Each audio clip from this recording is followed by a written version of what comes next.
I'm Christian Abbott. I'm Nathan Lavender. I'm Sean Abbott. And this is the Red Mist Podcast.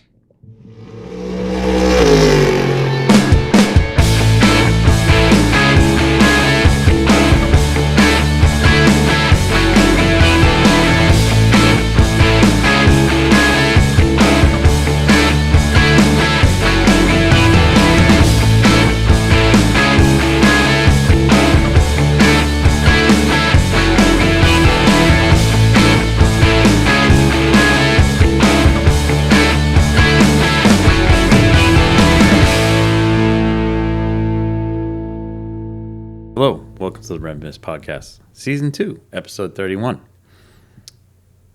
There was so many places to go with this episode. There was NASCAR, but, we'll leave it there. I had a couple choices there. And then I had two tough choices. One was the PC27 Mercedes-Benz number 31 car driven by Al Unser in 1994. The Beast. Because of its high octane 200 more horsepower than everybody else had that Penske just broke out and no one knew about, which was pretty cool. However, it got trumped. Not Donald Trump, but trumped. And that's not a political statement. It's just a fact. By the number 31 Action Express Whelen Engineering Cadillac LMP Cadillac V LMDH. LMDH, Sorry, LMDH. yeah. A sexy beast. Yes. I love the colors too. So that's our episode tonight. If Nate was here, he'd be lobbying hard for the NASCAR side of the fence, but we'll As leave it always, there. yeah. There was about 9,000 choices there, and honestly, none of them were any good. So we'll move on. On tonight's episode, we'll discuss the weekend at the Brickyard. Indycars on the road course, NASCAR on the road course, foreign drivers invading NASCAR. God forbid. World War III almost broke out. World War III almost broke out single-handedly by one guy. And we'll have some news and notes. A lot of stuff going on. A breaking story today in IndyCar. But on that note, let's move to IndyCar. As the erstwhile Lee Diffie says, the Gallagher Grand Prix, or the Gallagher Insurance Grand Prix, that's what it really is, had a surprise pole sitter. Redemption at the Brickyard, albeit on the road course. Yeah. For Team RLL. Yeah, I mean, it was good to see Graham get the pole, but... Lundgaard gets second. Yeah, Lundgaard got second, which wasn't probably the biggest shock coming off of considering they had the performance. strong performance there earlier in the season. So it's good to see that their form still held. Yep. And I shouldn't even say held. It actually improved because they got Rahal up there. That did contending with it. It did. And he was the definite strong contender the whole race and really really dominated it pretty much all the way through except. I'm going to get to that. Hold on. But the Fast 6 qualifiers, I mean, there was, I would say, two surprises in there. One was Graham in getting the pole. The other was the highest placing Andretti car. Colton Herta? No. Oh. Kyle Kirkwood? No. Nope. Romain Grosjean? Nope. No. But close. Devlin D. Francesco. Yes. Congrats, Devlin. Well done. So Devlin's, I think, making a case for where he's going to be next year. Hopefully that's been settled. I don't think it's going to be with Andretti. I think it's going to be over with Dale Coyne. But Devlin, congrats on a well-earned fifth place finish in qualifying. And then let's move to the race on Saturday because that was a jam-packed weekend. Yeah. Actually, looking back at it, that would have been a good weekend to go to Indy as well. Yeah. Outside of just the 500. Yeah, because you had IndyCar, you had the NXT cars, you had the Xfinity cars. Did you have the USF Pro 2000? I'm probably going to say no. I can double check that. We can but double check. I will. I And then you had I think and then you had- no. I think USF 2000 was actually up at Road America. Oh, they were okay. And then you had the Cup cars. Yeah. So for Sunday.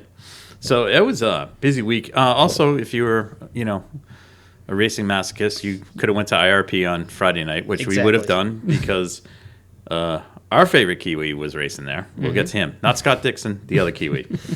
Well, wait a minute. Scott McLaughlin's a Kiwi too. So wait a minute. Yeah. The Kiwi that's currently racing down under right now. Anyways. All right. You mean Cody Borsecki? Oh, yeah. Wait a minute. You can't even say that because Marcus Armstrong's here and he's a Kiwi. Jesus. They're all out there. We're being invaded. Wow. Who would have thought that they... I mean, I know. The state of... The country of New Zealand. It's like race car drivers, world-class rugby players, golfers, and both at the men's and female level, men's and women level, and world-class championship sailing. It's amazing what that country does. I mean, sailing, it's an island. I know, but they geez, I mean, it's pretty cool. They do good. Yeah. So anyways, let's talk about the race. I thought... Now, did they have the kooky starting zone that the NASCAR guys did? No, Okay. they don't abide by that. Okay. All right, good. Because, which makes the opening lap even more impressive. Yes. They did go early.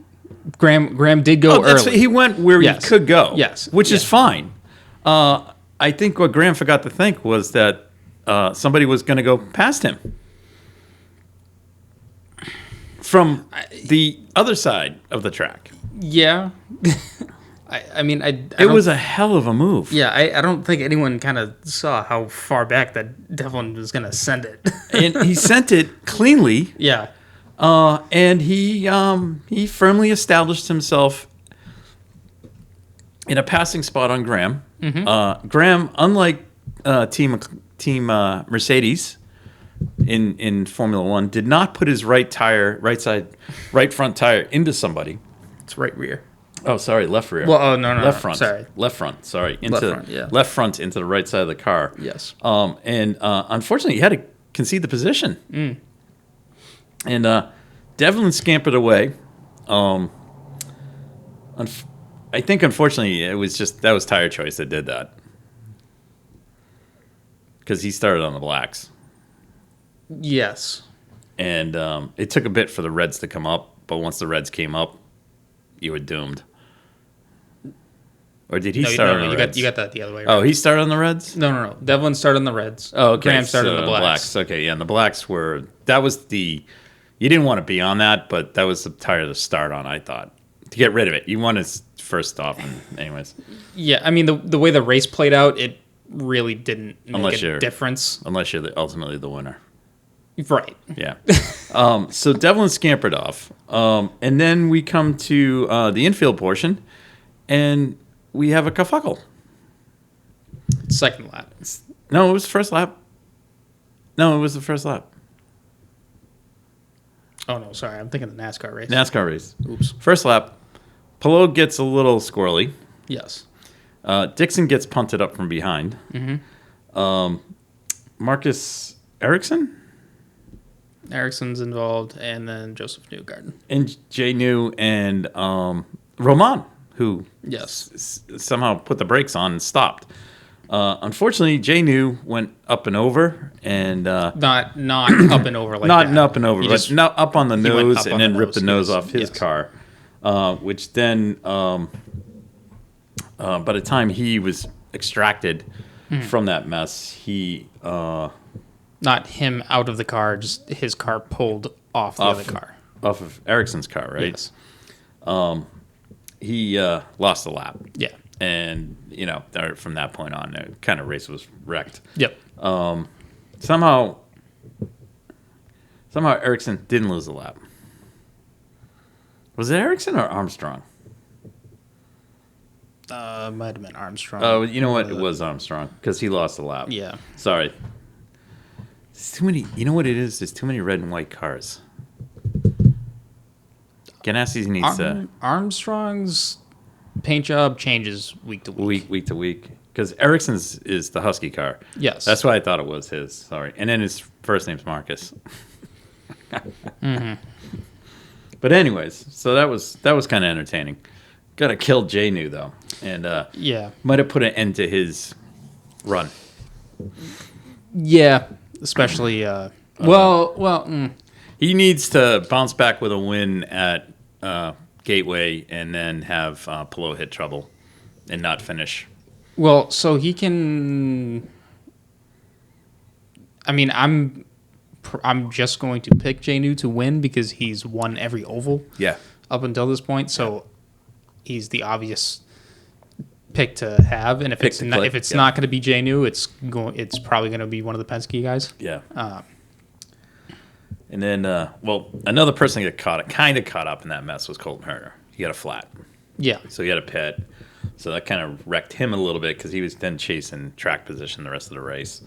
And that.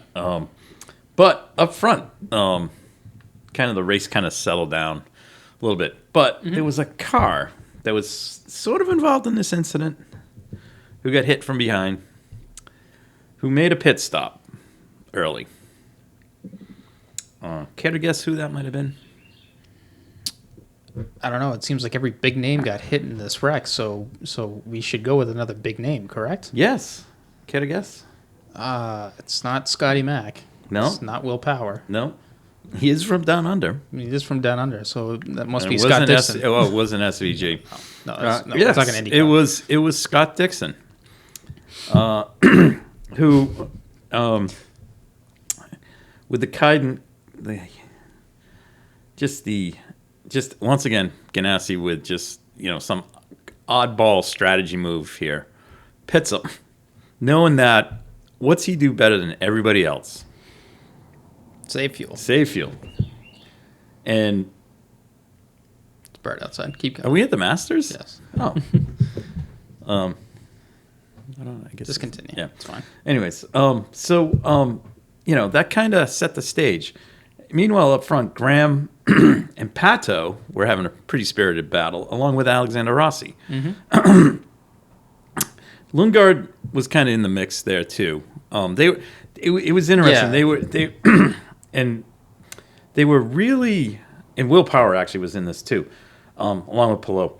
They all were like just battling it out, and the way it swapped, during the pit stops and stuff was really interesting. Yeah, the way the tire strategy played out, there was some of them, like half of them started on blacks, the other half on reds. And then the second set they swapped. Eventually, swapped, and by the third stop, after the second stop, there was someone that flipped onto the blacks. I think it was Pato. Yeah, because he went red, and then black. Black, yeah. There was some crazy tire combinations. The blacks are the primaries. I weren't the tire to be on. I will say this: I was impressed versus the reds. Yeah, I was impressed with the RLL pit stops.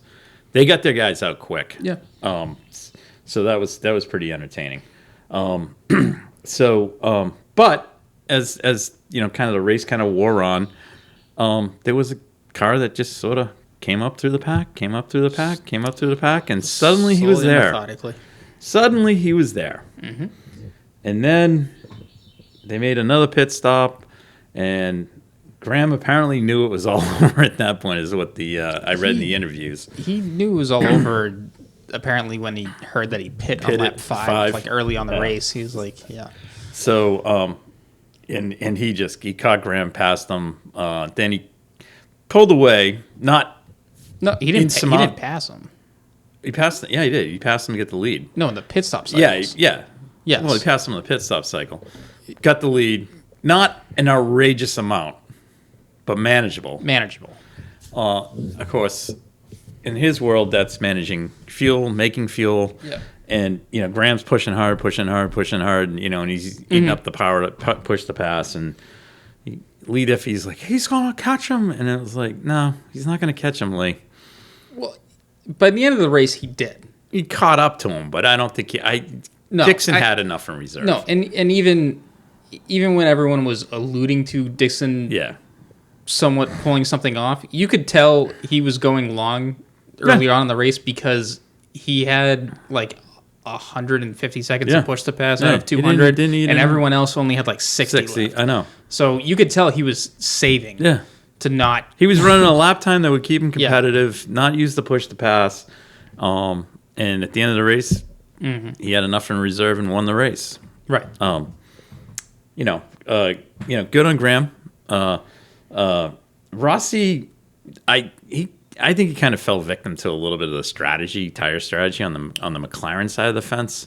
He also had a slow pit stop. Yeah. Too. So which didn't help him, because at one point he got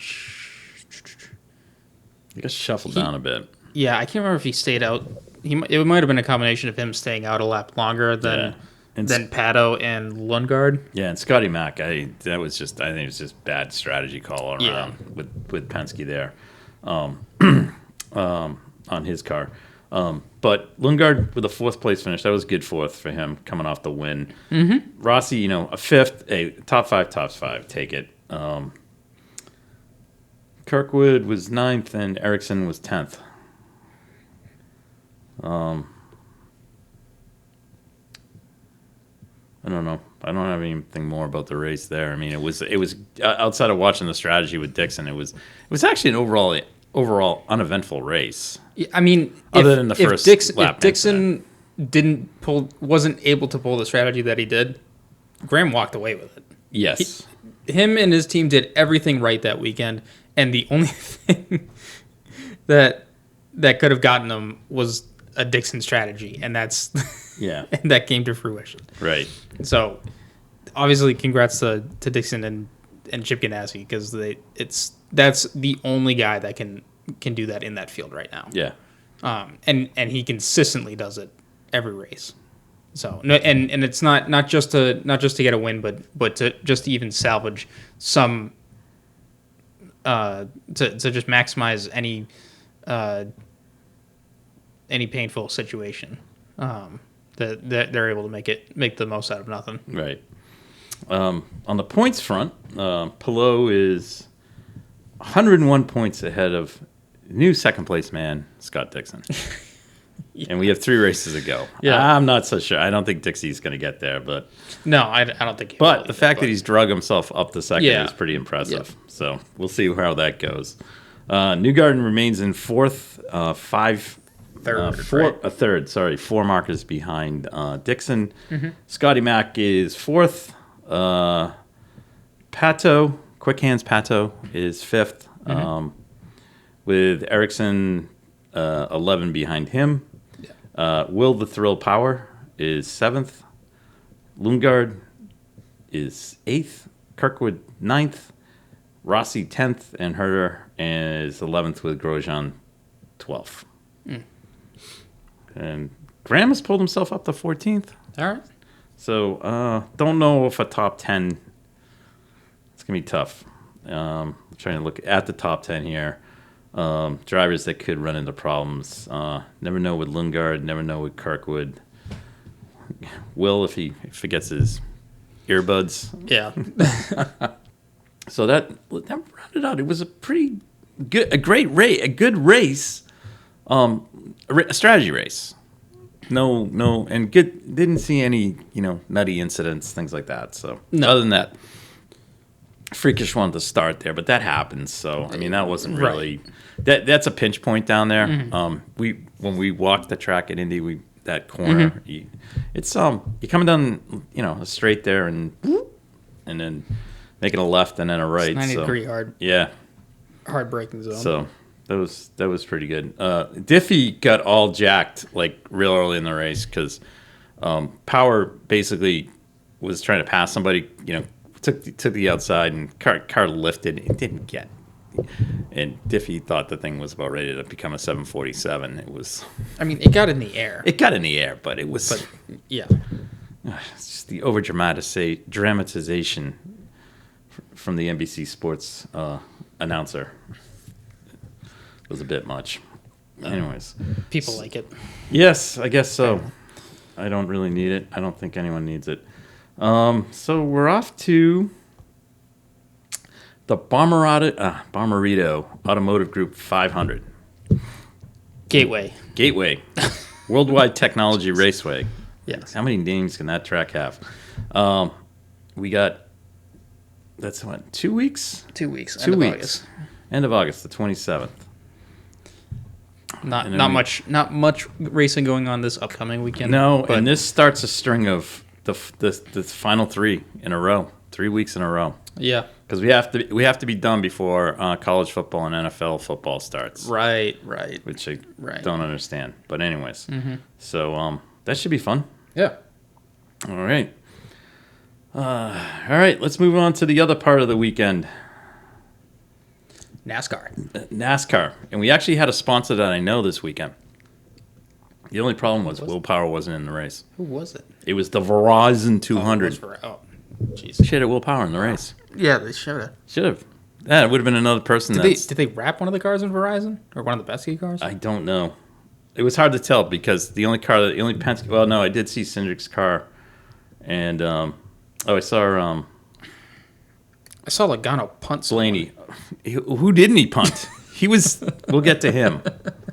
Jesus. God almighty. Wow. I mean... God. So, this was the second half of the doubleheader. Took up on Sunday. Good weather. So, that was nice. Yeah. And Daniel Suarez. Surprised. Pole sitter. Yeah, I mean... I was kind of thinking Tyler Reddick was going to take the pole. Well, who was... who else was behind Suarez? Because it was Elliott McDowell right behind him. But were they second and third? Reddick was in there, too. He was. Yeah. All right, well... I mean, look, I'm not going to put the SVG... Oh, I do have the SVG hat on. But, look, he didn't qualify on the pole at... Chicago. All right. I didn't expect them. I don't expect them to be on the pole because the limited amount of track time they have. Yeah. So, what? That wasn't a surprise. What was a surprise was once the green flag dropped, was how dominant Michael McDowell's car was. Starting inside the top 10. I mean, he was up there the entire race. I mean, and look, he's got a road racing background. That's where he came up running, came up through Grand Am. He came up through Skip Barber, and say what you want. He's won the Daytona 500. And he's won at Indy. Yep. I mean, Mario's won at Indy. Mario's won at Daytona. Yep. AJ's won at Daytona. AJ's won at Indy. I mean, he's in pretty elite company, actually. Yeah, Tony Stewart, I think, and because he won on the Cup side. At Indy. Okay. You had Jeff Gordon, obviously. JJ did it. Yeah. I mean, he's in pretty elite company, but. It's a pretty good mix of drivers that he's in there with, so I'm pretty impressed by that, and good for his team. Yes, I mean, so and we'll get to my favorite part of the show after this, but a nice run by Chase Elliott to finish second. Yep. Suarez battled back to finish third. He dropped back and then came back forward, so came up through the field. He was a victim of a pit stop. Yeah, but still fought back. Yes. Reddick, the kid amazing. That kid is he's going to be good. He really is. He's damn good. Bowman, Chase Briscoe, Martin Truex continues a strong run. We'll skip over the 8th place finisher for just a moment. Then we have the other part of the we have Chris Bell. Yep. SVG with a 10th. Fine job. Yeah. All right. And then Chris Buescher. And then we have in 12th we have Ty Gibbs, who's gonna I think next season, assuming SVG joins the NASCAR series full time. I don't think Ty's going to be telling SVG to F off during the race, which apparently he did at the end of the race on the cool-off lap. So, anyways, so young Ty is... must be nice, when you don't have to worry about, you're going to get canned because Grandpa Joe runs the team, and Grandpa Joe's son passed away, so, young Ty gets to have the ride, It's kind of like the Dillon boys. Anyways, kind of like Lance Stroll, too. Anyways, whatever. So we'll move on. Anyways, so SVG finished 10th. Mm-hmm. I think that was good. He was the top finisher of the foreign invaders. No, he wasn't? Suarez. Yeah, well, Suarez really, he's been in NASCAR for so long. You're just going based. Oh, okay. No. If you're gonna make that statement, you can't say. Yeah, well, I look at Suarez. Let's the non full time. Yeah, of these foreign road course invaders. Let's put it that way. So because I don't picture Suarez he's more of an all rounder. I'm just, if you're going at everyone outside of the U.S., would Suarez hold his own against Max more so than Checo right now? No. Okay, just checking. I don't. There's very few drivers. Everyone has an opinion about who can hold their own against Max, and apparently Checo's garbage. Apparently, that's what everyone's saying. Of the F1 grid, there's only a few drivers that can even hold their own against Max. I think Checo does a great job. I just think Checo beats himself up. He's his own worst enemy. He's like Charles. Yeah. So, finishing in 8th place, one Mr. Kyle Larson, Young Money, who, God,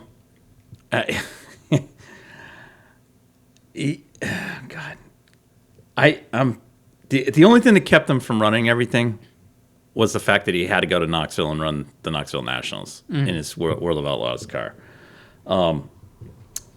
And now it's a 3-day, no, it's Wednesday, Thursday, Friday, and then Saturday. This is this other thing. The Knoxville Nationals. Yeah. And, I mean, obviously, you want to try and jump into the show as soon as possible in the week. So this is also, Knoxville Nationals is the... it's tough to say. It's up there with Eldor and the King's... The King Royal, or the $1 Million race now. I mean, this is a long time. This is sprint cars. Sprint cars, wing sprint cars. Yeah. This is heavy duty sprint car action. Wing sprint car action. Let's rephrase that. Yeah. And you kind of want to get through. You want to advance to the main as soon as possible. It's like the Chili Bowl. Yeah. So case in point, Rico Abreu. Yeah. Started 27th in his heat race, finished 5th, did something else, and boom, next thing you know, he qualifies for the main, but he's on pole in the main. Mm-hmm. So that just tells you. So Larson did something similar, was inside the top, because they start 3 across. Like they do some wacky thing. So he was in the top 10 qualifying. Mm-hmm. Rico had a flat tire, sent him back through the field, fought his way back up, finished, I think, 7th, which is still pretty good. Yeah. I mean, anyways, because they have to change the tire. So they change the tire. Typically when that happens, the tire happens, it's because something happened. You change it on a yellow because the laps don't count. Right. So he was able to stay on the lap and get through. But Young Money dominated the race, wins it, going away. It was crazy. Mm-hmm. And this is coming off a high limits race, I think. I don't know if it was this week, last week, before this, or what, where he won on 2 slide jobs, which was amazing. He and this other guy were battling. Yeah. It was crazy. Comes in, flies into Indy, gets there 4:30 in the morning. Okay, I think the race was like at 2. And in the Knoxville Nationals, it's not Knoxville, Tennessee. It's Knoxville, Iowa. Which it's not that far. No. But by private jet, which is how we flew. Anyways, he does it all the time. Right. God love him. And, he comes in, gets whatever sleep he can, gets up, and then they have the big press announcement because they unveil the McLaren Indycar that he's going to drive. Yep. At the 500 and the Hendricks car. Next year. Yeah, and the Hendricks car that he's going to run in the 600. Yeah.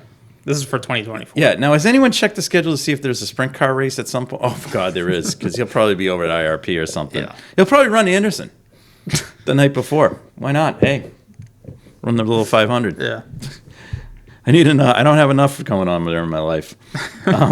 Actually, I don't think he can because he has to go to Daytona. No, he has to go to Charlotte to qualify. He's going to be a Charlotte to qualify, and I'm sure right. they've got enough 500 stuff to begin with. So, anyways. Wow. So, it's just kind of funny with him. So, Michael McDowell dominated the race. I can't say enough. I was very impressed with how he did it. Yeah. There was, but I'd like to turn my attention to two drivers. One is Joey Logano. What did he do wrong? Penske driver, car number 22, who decided to pretty much run Justin Haley off the track and right into the barriers, which was impressive. And then later in the race, just bowling balled somebody. I mean, I think that was Blaney. At Blaney, at the end of the end of turn one. I mean, it's like what? Yeah, but that's NASCAR. I know. Anyways, this is only topped by the Patrick Reed of NASCAR, Jeez. Captain America, not Captain America Ryan Hunter Ray, but the Patrick Reed who likes to label himself as Captain America. Ricky Stenhouse Jr., who won the Daytona 500. Now, early in the race, Andy Lally did get into Kumi Kobayashi with a little love tap. Yeah. Little love tap. But it is what it is. Yeah. All right? Anyways. And then Andy kept clean the rest of the race. Yeah. Ricky decided that it was incumbent upon him to just go in All-America. He wanted to start World War III. He wanted to start World War III. Did you steal that from those guys? We had a group chat. Some of us were saying that like as the race was going on because we noticed he had hit by that point. He hit almost the only person he didn't hit. The only two foreign drivers he didn't hit were Suarez and SVG. Yeah. Every other foreign driver that includes Mike Rockenfeller, Jensen Button, Kumi Kobayashi, and I believe he did get into Brody Kostecki. Yeah. He hit them all. Yeah. And not just like bumped him. Like took him out. Took him out. Like Kobayashi, he just cleaned them out. Yeah. I will say Kobayashi had like the worst luck. Yeah.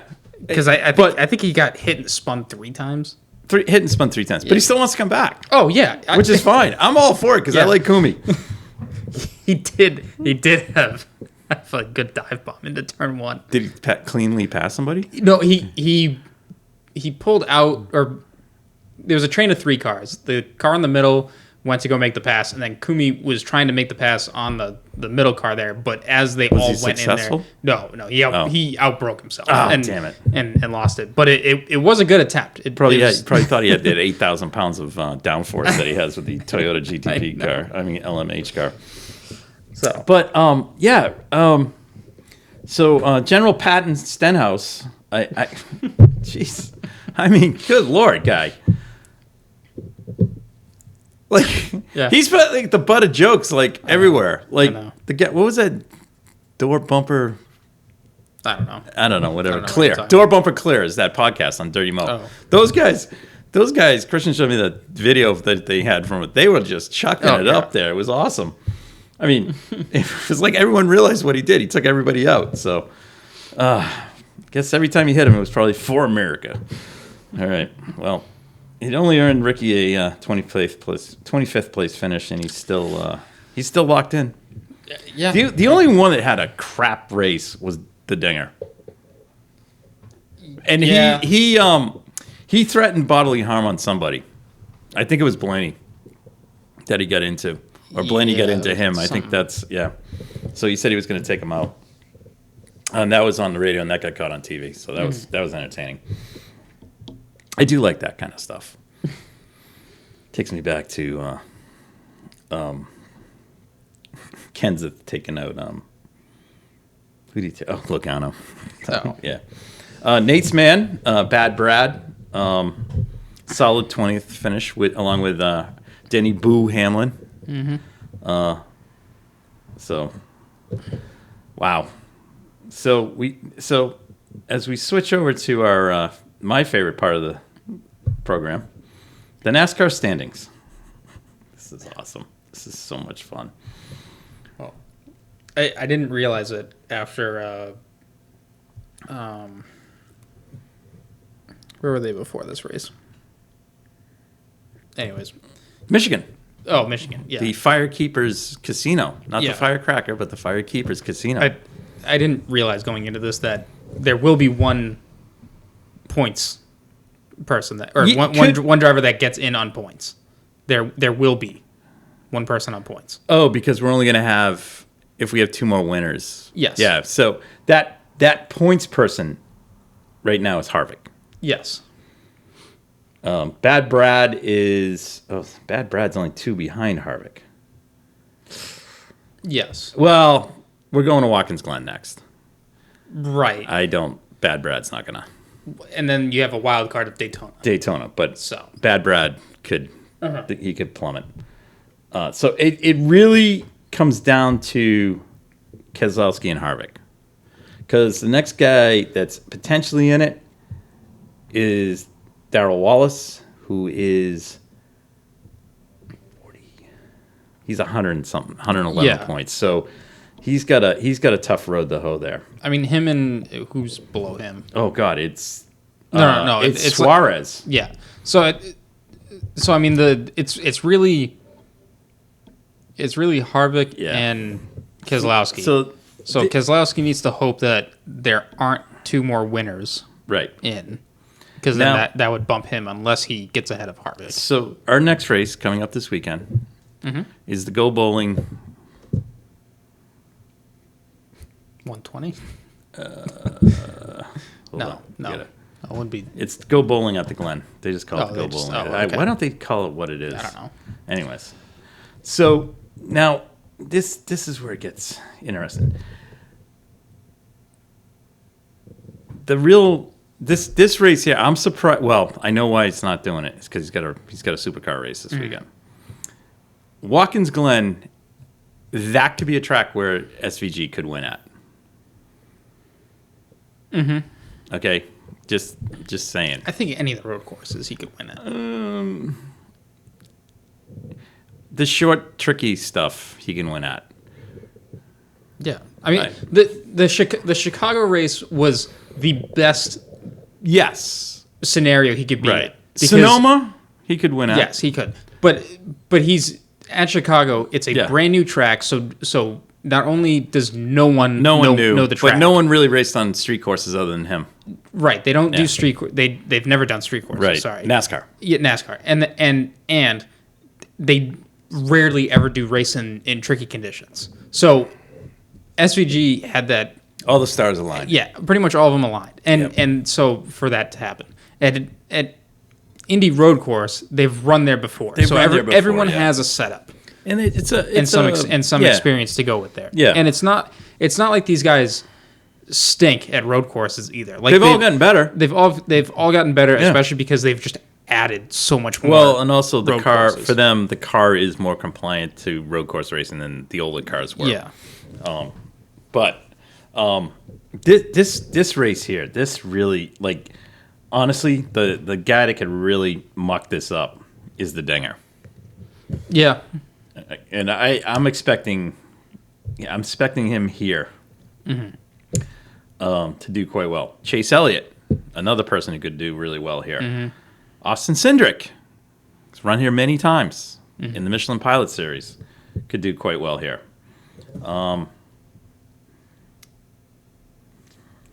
Yeah, it'll be an interesting one. Just trying to take a look at. That's really. I mean, Reddick could do well here, do you think? Reddick could, yeah. But he's already locked in. He's locked in, but again, which would just be hopeful. Just guys that could, keeps Harvick and Keselowski in play. Yeah. The dinger here is I think it's Allmendinger and Elliott. Mm-hmm. I think that really could muck this up. The other wild card is Cindric. Just saying. Yeah. So right now, as Christian said, the driver that's kind of screwed this up a little bit is SVG by winning. Yeah. Because it comes down to, really it's almost looking like you can have two winners. So one non-points guy's going to get in because he won the race. Yeah, that's really what could happen. There's 4 guys in on points right. No, sorry, 3 guys in on points right now. And there's 2 races left in the regular season. Yes, Darrell Wallace is in because it's the top 16, right? Yes. So, he's only 28 ahead of Suarez. Oh yeah, no. Harvick and Keselowski are close, and then Wallace and Suarez are close. And even below Suarez, it's kind of tight too. It's Ty Gibbs. Yeah.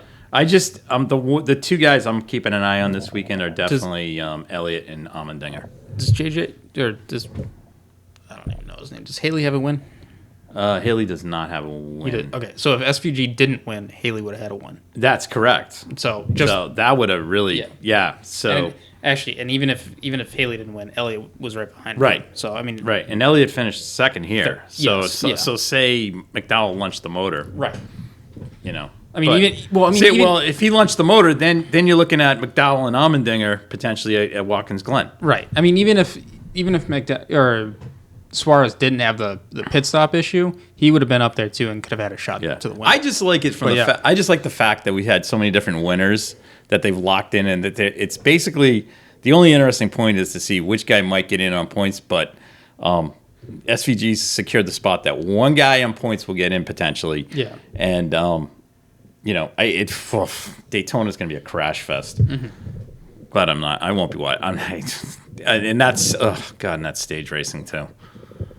Again, you just flip on the last 5 minutes. I know. That's all you need to watch. You wait till the next day. And watch the 30-minute highlight. No, not even the 30-minute highlight. You just go right to the end of the highlight. No, that's too. That's the only thing you need. This weekend, I will try and watch the race. You won't be able to. Won't be. But I will watch it recorded. Mm-hmm. I'm not going to know who won, but I will watch it when I get home. Yeah. So very excited about that. So that's pretty cool. Yeah. All right, let's move on to the world of news. Yes. Let's start with a breaking story that broke earlier today. Jack Harvey is out at RLL. Kind of surprised because he had a 14th place finish 3 races ago in the season. I'm like, what are you doing? And you're fighting for a leader card's position. Yeah. Well, they're fighting for that 23rd spot, which secures money. I just don't get it. Okay. Yeah. Not 100% sold on that. I know it hasn't been a great season, but with 3 to go and he's been your longtime driver, I think deserves the courtesy of that. Yeah. Anyways, Jack is out.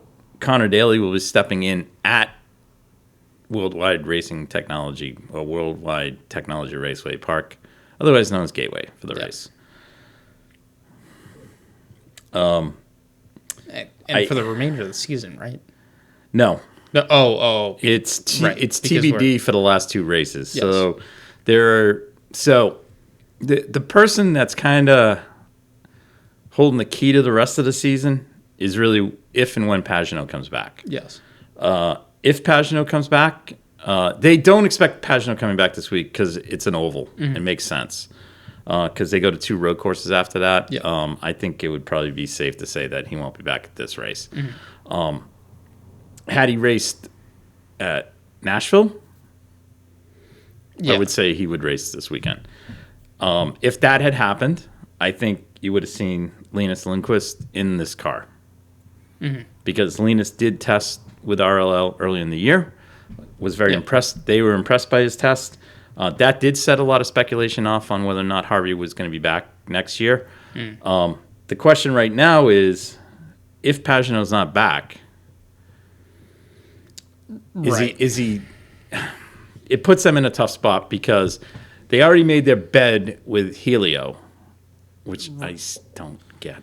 But anyways, right? Because we've decided to sign. I mean, Meyer-Shank Racing is kind of all up in the air right now. I just don't get what they like. I was like, if you're doing Helio one race, what the hell's the difference? Run a fourth car. Depends on if they have the funding. Well, he can get the funding. Anyways, whatever. I don't know. I mean, he's a 4-time Indy winner. Yes, I know Helio is. So, but Pagenaud, I don't know. The injury thing here really puts them in a conundrum. I'm not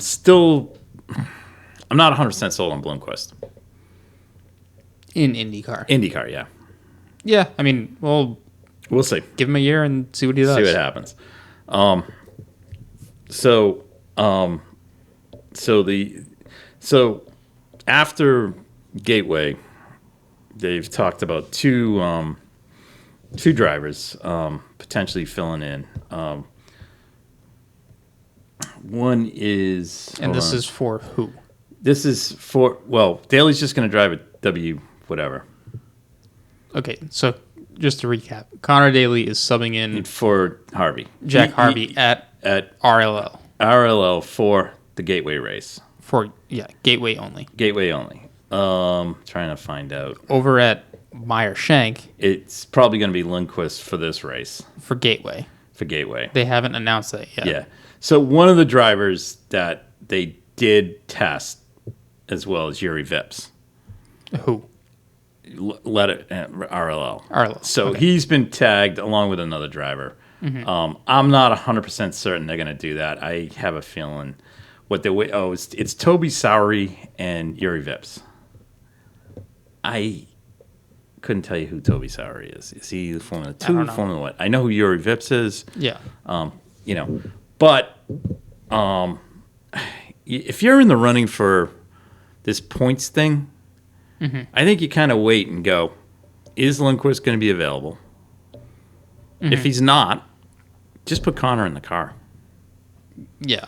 And just run out the season with Connor. He's trying to save his career.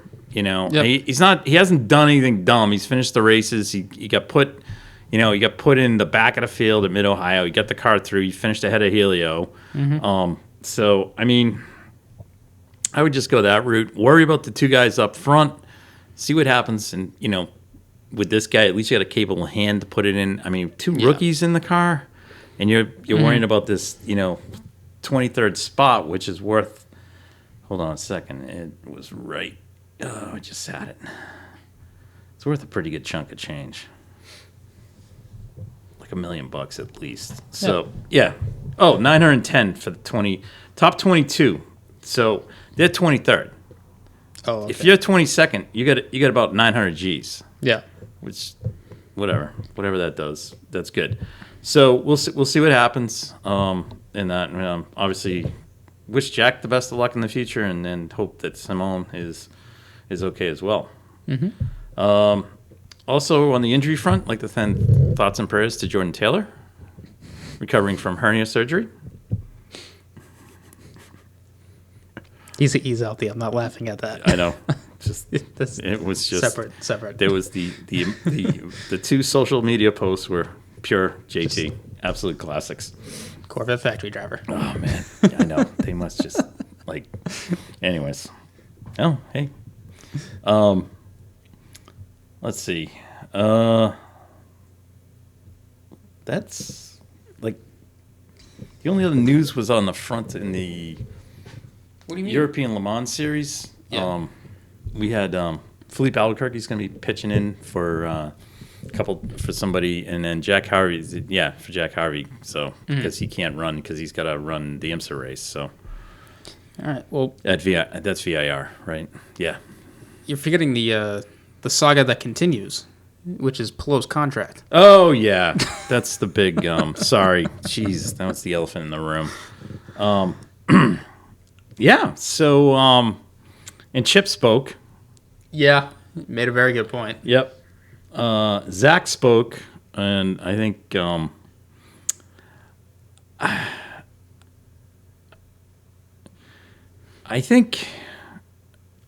this all rests on Alex's shoulders. Oh yeah. He made a huge blunder by kind of parting ways with Roger Yazakawa, who was his manager. And he went with this other group, this Monaco Investment Management Group. Yeah. And they were the ones that negotiated the deal with McLaren. They're all about money. They're all about getting their guy to Formula One. There are 900 guys on the McLaren Formula One test thing. I mean, Pato, I believe, is on that. Pato, Colton. Colton did one race. I don't know if he still is, but anyways. It was Palou. I don't know. You can keep naming guys. You know, this is a case of drivers not, like, he's probably sought out, you know, Roger Yazakawa has been around a long time. He's driven he's driven in Indycar, he's driven Formula Atlantics, he's been around the American racing scene a long time. He's also been in Japan with the Super Formula guys. So the guy's not a stranger. He knows how to negotiate deals. He negotiated a deal, obviously, with Chip. You know, look, Alex, you were an unknown quantity. You know, you raced at Coyne, had a good season there. Chip took you on, but he's not going to take you on. You're not getting Penske money. Right. All right. So I think you kind of realize that, and I think what you do is you sign a deal, and I hate people. They sign a deal and they don't live up to it. Just, you made it, you made your bed, you lied in it, and that's the way it goes. You know what? Go out, get personal sponsors that want to help supplement that income and make it up that way. Now it appears, if he doesn't go to Formula One, he's going to be back at Ganassi. Yeah, that's the way it looks now. Yeah. So,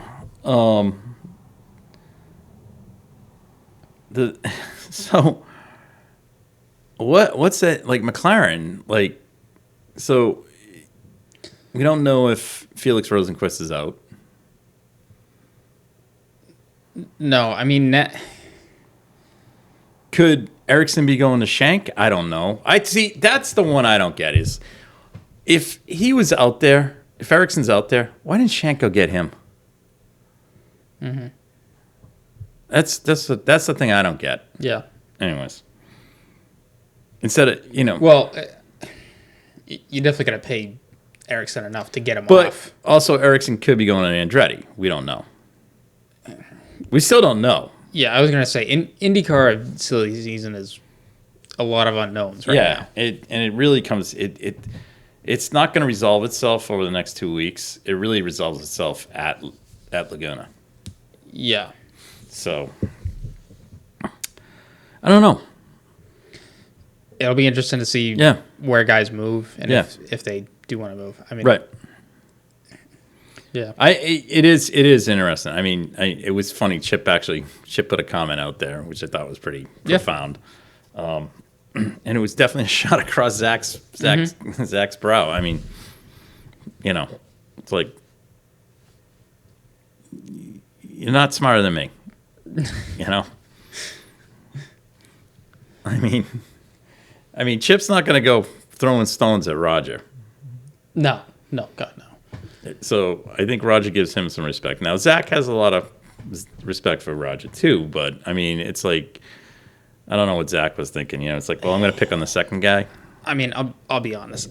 Zach's my respect, I guess, for Zach is definitely taken a downward spiral over these past couple of years. Just more the way so in the IndyCar side or in everything? Both. Just how he does business dealings. I think he's kind of a. I don't know why he needs 9,000 drivers. Yeah, I think he's kind of.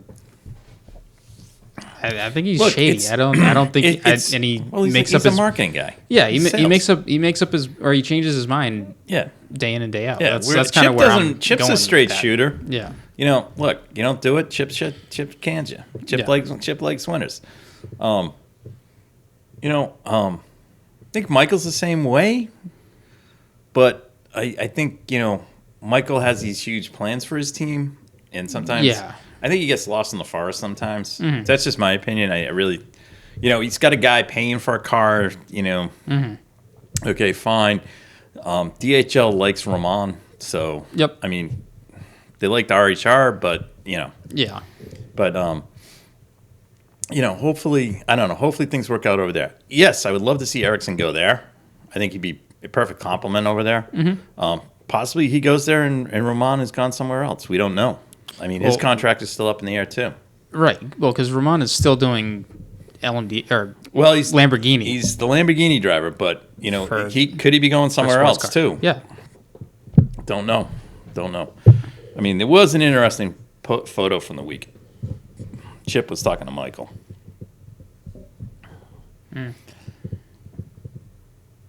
What if it's kind of... They're both Honda, right? Yes. What if it's... Driver swap? No. What if it's...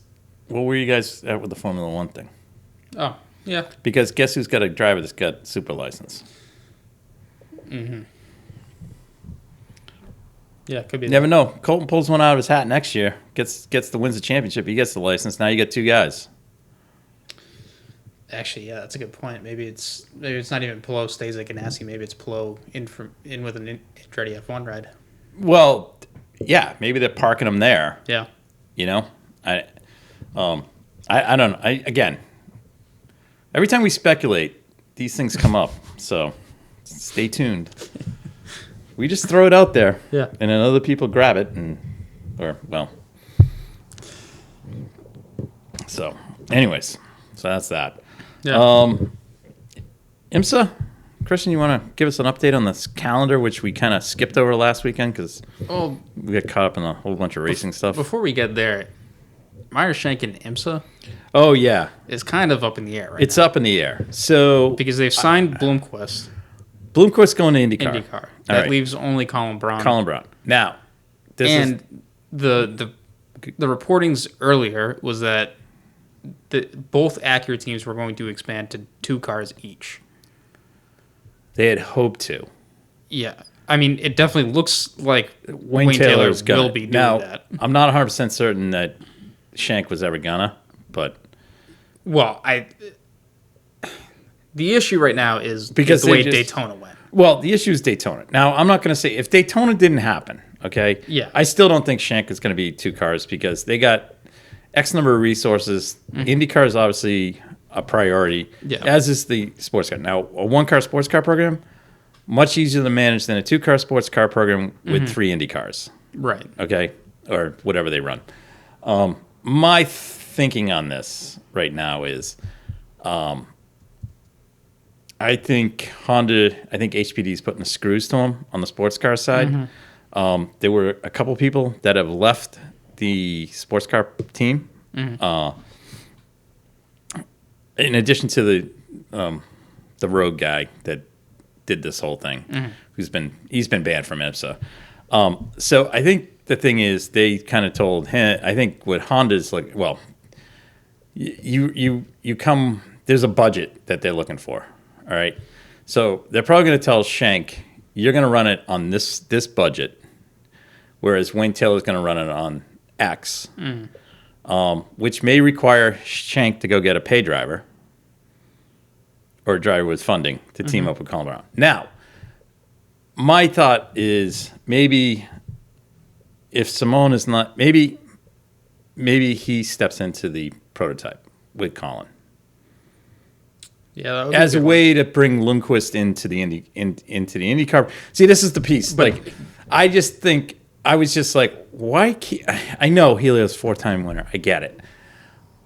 Why wouldn't you just run Simone on the ovals? Like, do a Takuma. Yeah. Just a thought. Well, but then now you get into the into the issue of maybe not even being in the payout points positions. Well, they're not worrying about that. They would just go Bloomquist and Lundqvist. That's what they're going to worry about. They feel that those two guys can get it. My feeling is that they feel that those two guys can get the cars in the top 22. That's their feeling. Yeah. I think Lundqvist can. I just not 100% certain on Bloomquist. He's fast. I think it's fair to keep speculation on him, but he also didn't get a shot. Yeah, I mean, he got a shot at one race like to do potentially the worst place you Right. could have. The second worst place being Nashville. Yeah. And which Linus did a great job, but he still got he got wall tagged. And he was doing well because he had already raced there too. So I think HPD's kind of putting the screws to Shank. Yeah. They also maybe putting the screws and say, okay, if he's going there, we're putting our own driver in the car, or somebody they want in the car. Yeah.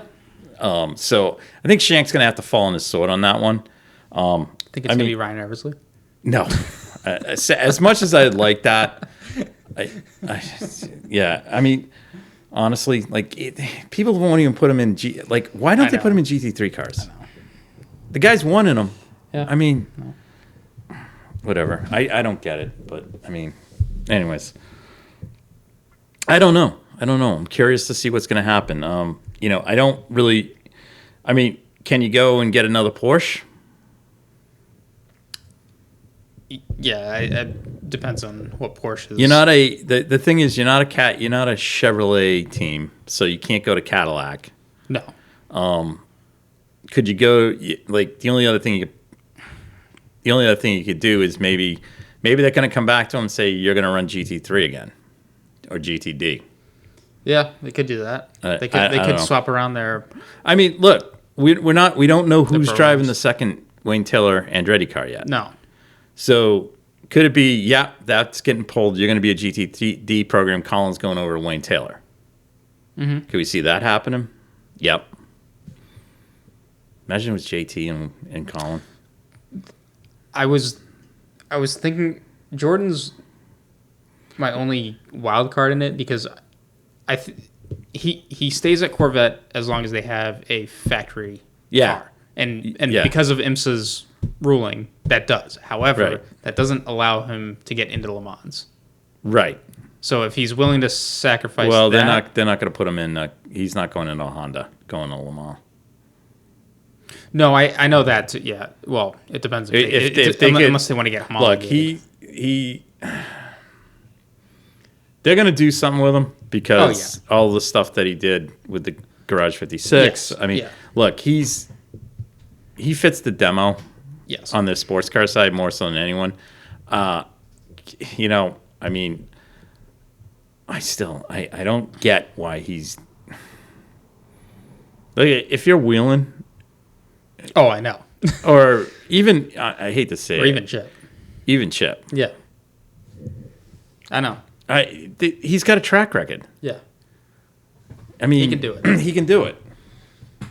So. I mean, it'd be cool if it was him and Colin. Yes. Yeah. It definitely it would be. I think it would be better if it was Ricky and Colin. Because I think that those two. Yeah, those two would run the same brain. Whereas I think who runs? Who's in the car? The other car. Who's in the? It's Ricky and who? Van der Zander. Van der Zander. No. No, Van der Zander's in Albuquerque. Sorry, it's Albuquerque. I think JT could run with Albuquerque. Yeah. I mean, he runs with Antonio. Right. So, I mean, I just... Whoa. What? It's Spanish and Portugal. It's I know, but not the same thing. No, but they're similar drivers. Yes. I don't know. I'm just gonna throw that out there. I think if they get pushed to GTD, because who actually is running their factory GTD Acura? No one. No one's running the factory. Gradient's running a GTD Amcar. Right. What's their names? Wayne Taylor with what's her name? Harrison there, and Mario Farnbacher. Yep. That car is sort of running under their tent, but I don't. She's not ready to make the leap to pro. Right. It's not like it's like when we're talking about making the leap to pro as a woman driver. Catherine Legg is the at least on the IMSA paddock. Catherine Legg is that Legg, Christina Nielsen. Yeah, right. No, those you're talking them plus like the Iron Dames. Yeah. Stuff like girls like women like that. Because I mean, Catherine. I almost say that, but what's her? I mean, Catherine's been trying to train Sheena Monk as best as she can. Yeah, but she's a pay driver, right? But she knows she's bronze. She's never yeah. That's like the one pro that you could swap over, and she's raced at Shank before, right? But I don't know. I mean, I think they're putting the screws to him, and they'll see what happens. I mean, they could sit there and go buy a Porsche. I mean, Jim Meyer's got the money to do it. Yeah. But then you're gonna have to go get funding to do it. Yep. Which they have via XM and all that. I mean, I'm sure they can do something. But yeah, I think you're right, Christian. It's up in the air. I just think. Yeah. I think they're putting the screws to him. They're going to bring. I think what's going to happen. They're going to put HPD's going to put people in there that they like, and they're going to tell Shank, if you want it, this is how you're going to do it, because it was embarrassing. Yeah. In every way. Now it's embarrassing to HPD, and HPD, if you think about it, Acura is really kind of a North American brand. Yes. But the overarching thing is, they're owned by a Japanese company, and when you embarrass a Japanese company, they take it very. It's very hard on them, and they take it very. It's like Toyota when they lost like Toyota when they lost at Le Mans on the last lap. Yeah, I mean, you saw it in their faces. But that's a very different. No, I know, but it's like they felt like they let down, and with this, you brought embarrassment to the company. So right. I mean, I think Shank took the road best traveled in not saying anything. Did the cannings. He did what he had to do. I mean, if he's trying to remain with Acura, he's doing what he needs to. What he needs to do. Now, Acura, on the other hand, was the one that self-reported it. Yeah. What was going on. So the problem is you spent all that time working with the Wayne Taylor guys, and then your guy goes and does something dumb. Right. I mean, that's not whatever. Anyways, Let's move to the schedule. Yeah. So at Road America, not this last week, the week before, IMSA unveiled the 2024 schedule. Now, the lineup is pretty much the same as this year, which is totally fine. And what we do see is a expansion in the Endurance Cup from 4 to 5 races, and that is because we're doing an 6-hour race at Indianapolis Motor Speedway in September. Now, great addition, and then also they chose to highlight the Michelin Pilot Series or Challenge at a track, and they're going to do that at Mid-Ohio. So that's good to see that track back on the calendar. What are the races there? Is it just at Mid-Ohio? Yeah. It is them and then the VP Racing Challenge as well. The VP Racing Challenge is the LMP3 and GT4. Okay. It's GT4. It's GSX. And then there'll be, I'm assuming, some support races. Yeah, and I'm going to guess there's probably going to be there'll probably be a Mazda race, right? MX-5 race, probably. But those are the two series out of the main group of series that IMSA runs. Now, with the addition of these two tracks and still keeping Detroit on the calendar, there is a track that got dropped, and that is Lime Rock. So, being from New England, it's kind of sad to see that happen, because now if you want to see a race here in the Northeast, you have to go to Watkins Glen. So it is just an extra bit of driving for anyone around here, which stinks, but unfortunately, I guess that's the way the cards fell this year. They're talking about trying to get Lime Rock back on the calendar for 2025, but it's, I don't know. It's tough to see a track that's been on the calendar forever and now is not on there. And when we talk forever, yeah, it's been part of IMSA since IMSA started. Yeah. I will date myself. Mid 1970s, I would go to Lime Rock for Memorial Day, and it was IMSA. It was IMSA, and it was awesome. Yeah. It was IMSA all the way through. Even when IMSA became part, professional sports car racing, it was still sanctioned by IMSA, which was under Don Panos. It was still IMSA. Yeah. Then you had Grand Am come on board when kind of AMS and all that kind of sort of was on life support. And that was a fall race. Yeah. So you had that. And then July 4th weekend, you had Trans Am was there.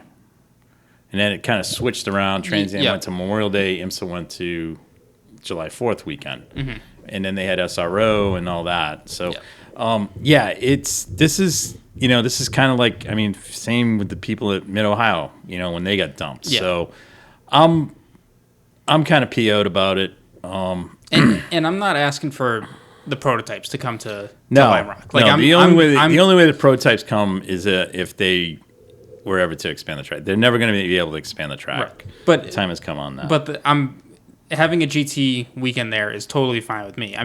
They do a GT weekend at VIR. That's totally fine with me. I don't see an issue with only a GT weekend. But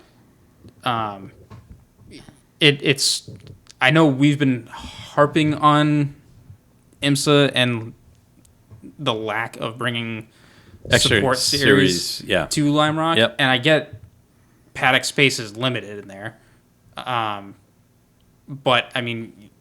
you were able to make it work in the past, so I don't know what the issue is. That's kind of BS because they could easily you bring in whatever your pro series is. They're in paddock, whatever. If you're bringing the Mazda Cup guys in and they're going to run, say, Friday and they're gone. Right. All right. So they come in Thursday, they're gone. You bring the other guys in on Friday, you just park them up in the outfield. They come down, they swap out, and it can be done. Yeah. It's just logistics. And it's just kind of sorry. Again, I know what really fills up what fills the paddock up down there is if you run the GTD cars, okay, and the Michelin Pilot cars, they're all in paddock A, the big paddock. Put in paddock B your Porsche Cup and your Mazdas or whatever. All right. What's over there right now is the TCR cars come in and they got like 17 trailers and stuff, and it's just you got to limit what's there. That's all. If you put these extra trailers up in the field up, before you go across the bridge. You tell the team, it's fine. You bring a truck in, you're getting one truck down there. You don't need two, especially in Michelin Pilot. I don't know what they think they are. Some of these teams have like 3 trucks, and one truck's like a support truck. Well, put it up in the outfield. Right. That's as simple as that. It hurts. It sucks. Yeah. And it is just kind of odd seeing Lime Rock come off the schedule. They had a record attendance there. Perfect too. So and here's the thing, they could run a Michelin Pilot Challenge weekend there, okay? Yeah. Okay, so the GT4 TCR cars, you could run a Porsche Cup race, you could have brought the Mustang Challenge race. Yep. Okay, and bring the MX-5s. I don't know, skip Barbara Formula 4. Whatever. Yeah. Just something, whatever. Because they used to run Formula BMW. They did. Those.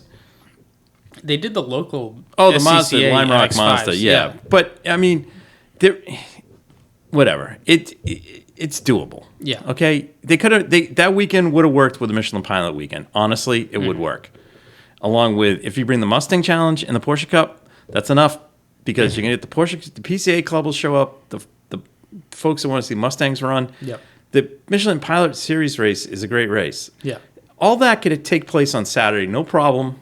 You know, it's all fine. You can run. This is what you could do. You run two Mustang races, one on Friday, and 2 Porsche races, one on Friday, one on Saturday. Same with the Mustangs, and then you run the Michelin Pilot race as the big race.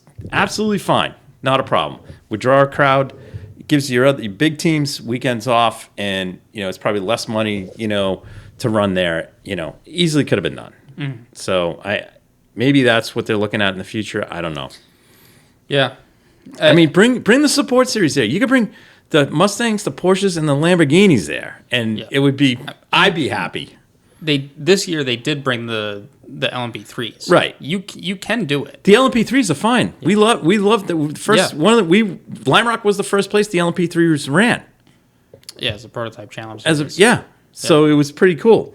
Or prototype lights. Whatever it was, but it ran. Those cars were cool. We spent so much time in the paddock that weekend looking at those things. It was amazing. They looked like a Star Mazda Formula car, but with a body kit on them. Oh, that was the prototypes, the LMPC cars. I was talking the LMP3 cars. No, I know, but what that category was. Yeah, what? LMPC? No. It was the prototype lights. Yeah. I was talking LMP3. Yeah. That's different. LMP3's got the cover, the roof. I understand that. Yeah, the LMPC cars. Yeah, I like those. That whatever that was. Yeah, that was all. Yeah, it was awesome. I think people at Lime Rock deserve more than one race and more than just a TCR enduro. All right. Yeah. And I find it insulting. That's my opinion. So, anyways. Just a quick note on the Mustang Challenge Series. They will be at Mid-Ohio. That's June 7th and 8th. They have 2 races. They'll be at Watkins Glen. Ooh. Road America. Circuit of the Americas with the WEC Series. And then there's a race at Charlotte. I assume that's on the Roval when NASCAR's there. So that'll be cool. Mm-hmm. So it's called the... what are they calling it? The Mustang Challenge. So if you got a spare 145K, that'll get you the car. I would just add another $300,000 for the season. Expensive. So it's about, I would say around $500K to run that probably. Yeah. That's before. That excludes crash damage. So couldn't tell you anything more on that. But that's just my best guess at it. Always take the cost of the car times 2, and that's your operating expense. So that's about $300,000. So about $445,000. I'd say $500K. And if you're good and you don't wreck the car, good on you. Mm-hmm. All right, what else we got, Christian? Keeping with the calendar trend, WEC announced their calendar. This is a couple weeks ago as well. We're going to Coda. But yes, the Super Sebring weekend is no more. Which is too bad. Yeah, But I don't know. It has to do with the pits, apparently. I don't know. I guess. Anyways, whatever. Because I can't have the garage. Whatever. Sorry. It's like, God forbid you got to jump off a wall. I know. I mean, Jesus God almighty. So, but the calendar has expanded to I guess that makes it harder for the mechanic to go over smoking a cigarette. If you're a Ferrari guy. The calendar has expanded to 8 races. Yep. Which is good. The 1,000 mile, or sorry, not 1,000 mile. No, they did 1,000 miles, right? That's what the Sebring race was. Yes. Okay, so they're instead of going to Sebring, they're gonna start the season off at Qatar. Or Qatar. Qatar. I don't know. Way you whatever. They're going to start in the Middle East. So they'll start there. They're going to do their prologue or preseason testing at Qatar as well. And then it'll be your traditional 3 of Monza, Spa, and Le Mans. Or no. Oh, no. Did they do Monza before Le Mans? Or was that always after? Anyways. But then the back half of the schedule, they are returning to Interlagos for a 6-hour race, and then they're also going to return to COTA for the Lone Star Le Mans race. And then the last 2 races of the season will be Fuji and Bahrain as well. Is the Lone Star Le Mans race, is that on a Saturday? They can do it on a Sunday because it's... I know, I'm just I'm just thinking from our perspective. I know. It'd be good. I mean, we get a flight on Thursday night. Yeah, could do that. It's just, I like going that race because it's easy in, easy out, and it's in Austin. Yeah. I don't know what I guess the sports series would be like Porsche. We know the Mustangs. Yeah. So. I would like to see that race run into the night. I'd like to go see that race. Yeah, actually, because that's the only other time you're going to see those cars stateside. Besides Watkins Glen. Well, unless you go to an IMSA race. Oh, no. Like, see the hypercars. That's right. The Ferrari. See the Ferrari, Toyota. Yeah. You can see the Glickenhaus. Hopefully. Van Wall. You'll see the Lambo. The Lambo. That'll be at the 6 Hours of Glen though, because it's running the endurance. So yep. Yeah. So that's pretty cool. I guess the only other thing I got is Honda unveiled a new touring car. Oh yeah. The Integra Type S DES, and it's a TCX car. So I think that's just below TCR, right? Oh, sorry, that's not the car I was thinking of. What were you thinking of? They're Honda Civic GT 300 or is it 500? No, it's the souped up Civic. Yeah, but is it gonna race? Yeah, over in the Japan GT series. Yeah, well that's a whole nother a whole nother wild place to go see a race. That'd be on my list if I could win the lottery. Go over there, see one of those.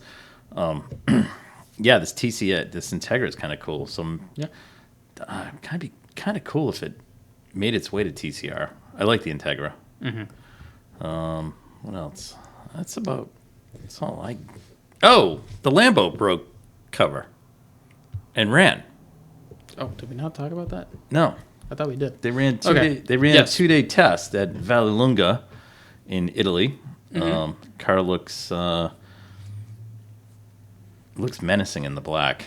Yeah, it does. Kind of looks like a little bit like the Ferrari. A little bit like the Ferrari. A little bit like the Cadillac. Yeah. No, it's. But it looks good in black. I wish is this the one they're going to do the highlights in green? They're going to do green highlights on this? Or accents? I don't know. It's going to be cool, though. Can't wait. So very excited about that. And Alpine might be coming. Yes, Alpine will be coming. Yeah. There was a, just FYI, if you're on YouTube, there's a great little, Glickenhaus put out a little YouTube video of the spirit of Le Mans and what it means to Glickenhaus. So hopefully we haven't seen the last of them. Yeah. I like the cars. I'd like to see if they could get a real engine in the car. Mm-hmm.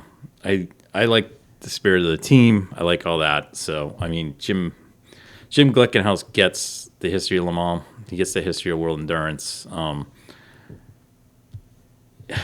This is another place where I think IMSA should just go. This guy's it's like a U.S. Mm-hmm. It's just drop it with they're not whatever. They're not going to be a big player in the IMSA overall scheme of racing, where Porsche and all that is, where they can funnel $1 million. No. And amortize it all over the places. I mean, but come on, give the little guys a break. So, but anyways, I mean, this can be a whole separate argument, right? But I am disappointed with these convergence rules because you've still created two different there's types of prototypes. There's an aspect with the tires. There's also the aspect with the tire warmers. It's not that. It's they're running on different. In IMSA, they're running on a different Michelin tire. You can you can run on different tires because it's two different right. But the problem, parts of the thing is, with the IMSA tires, the tires that are built, the tires Michelin built are built so as not to use a tire warmer. But all I'm getting at is if you run the idea that I was sold on was if you run here in the States, you should be able to run over in Europe and vice versa. That's what I thought it was. That's all predicated. So after this year, it's all predicated on BOP. Mm-hmm. Okay, so now they can align the BOP. The problem is the difference on the BOP is that there's different tires. Now, that's why teams like Cadillac split their teams to go over there and run. Yeah. Okay, so like BMW is going to be a little bit behind the 8 ball because everything was done over here. Now they're going to go over there, so they have to kind of get used to the car on tires over there. Right. I mean, like, I'm not looking for total balance within the first year or two. Like, I know if there's going to be differences like that, it's going to take time. My thing is, if you're doing this, and okay, fine, you're going to have the LMH cars run over there. And you can allow it LMDH, whatever, in the IMSA, but the basic concept of the tire should be the same. Yeah, that's just my thought on that. Mm-hmm. Other than that, that's about it. Yeah. Red Mist Racing returns to the track this weekend. Yep. Thoughts? You're gonna have some fun. All right. Looks like good weather. Knock on wood. It's good weather. But yeah, I guess light weekend of racing to watch. There's MotoGP to watch. They're at Austria. There's supercars at Bend Motorsports Park, and then there's also Super Formula at Twin Rig Motegi. Is that season winding down? There is this round at Motegi, then another. Are you able to get that on YouTube? They just have the race highlights. You got to get their app to watch their races. The Super Formula app? Yeah. It's called SF Go. How do you get the Supercar app? Is that an app? Supercars? Yeah. V8 Supercars? Yeah. I have no idea. Because I'll have to ask Derek. Yeah. All right. I mean, I'm sure. I can't even get the British touring cars right now. I'm sure there's killing me. Actually, I think Motorsport TV. Oh, Motorsports TV has the BTCC. Maybe. All right, I'll have to go look. I think they have, have Super that still. Formula. Well. I'll go look. I'll check it out. I think I still have a subscription there. Super Formula season is on the winding down side of things where they got this round at Motegi, and then there is a doubleheader weekend at Suzuka next month. Yeah. So, and then that'll be it. Okay. One point between Liam Lawson and Ritomo Miata. Gotcha. So, good stuff. All right. On that note, good night. Thank you guys for listening to the Red Mist Podcast, hosted by Christian Abbott, Sean Abbott, and Nathan Lavin. It's produced by Christian Abbott, and music is by Alex Wart and Harrison Tate.